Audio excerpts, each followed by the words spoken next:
for today's video, we were going to talk and show to you the traditional game, which is hide and seek. Hide and seek or hide, go and seek is a very popular traditional game here in the Philippines, which help a child some valuable physical benefits, since this game is more on exercising that helps them build stamina and aids muscle development. So the challenge of getting into the perfect hiding place will help them improve their balance, agility, and coordination. So, one of the popular childhood games you are probably familiar with is hide and seek. Hide and seek seems like it has been around for centuries. But when did this classic kids game started? It turns out that this popular game has been around for centuries.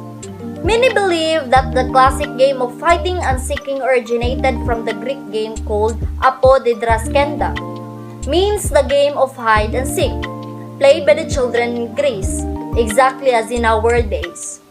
This version of hide and seek was first described by the 2nd century Greek writer Julius Pollux. This version of hide and seek was played exactly like the everyday game we see today. One player is chosen to be the seeker. They then close their eyes and begin counting while the other players hide. Good day everyone, I am Liami Montes. For this video, I am going to report the characteristics of the game. Hide and seek is an old and popular children's game in which one player closes his or her eyes for a brief period, often counting to 10 seconds while the other players hide. The seekers open his or her eyes and tries to find the hiders. The first one found is the next seeker, and the last is the winner of the round. In one of many forms of the game, the hiders try to run back to home base while the seeker is away looking for them. If all the hiders return safely, the seeker repeats as seeker in the next round. Good day everyone, I'm Jakarta Takino, Section 2 YPMGO2 Prapatasia. For this video, I'm going to report the mechanics and rule of the game, hide and seek. There are 5 mechanics of this game. First one is, must have at least 2 players. There will need to be at least 2 players for a game of hide and seek to work. One player becomes the seeker and the other becomes the hider. Second is, agree on a countdown to shout with the seeker's eyes covered. The seeker's eyes cover their eyes, often turning around against a wall or a tree. The seeker counts to an agreed number, which is usually 10. The seeker counting must be loud enough for the people hiding to hear. At this point, the hiders are scrambling to find a good enough hiding spot. Some areas can be declared off limit if it is too challenging or dangerous, keeping the game fair for everyone. Next is seekers try to find the players hiding. Once the seeker is finished counting, they must say something like ready or not, here I come.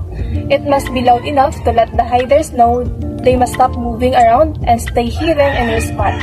Hiders must pick a spot and stay there until they are found. The next is the first player found becomes the seeker in the next game, and the last player found is the winner of the game. The mechanics and the characteristic of the game hide and seek.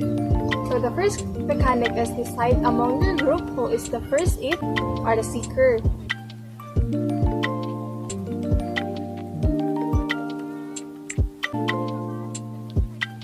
Next is the it person or the seeker gets to decide a base, and from there, he or she will close his eyes while singing and counting. After the counting, the person will find the other players. If he located a player, he will shout the name of the person seen. Then the person will be the next it. Hiding players can save themselves by touching the base while the it person is looking.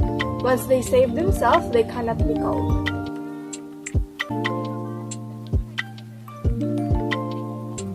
Did you know, finding games involving people or objects being hidden develop children's thinking, reasoning, and planning skills.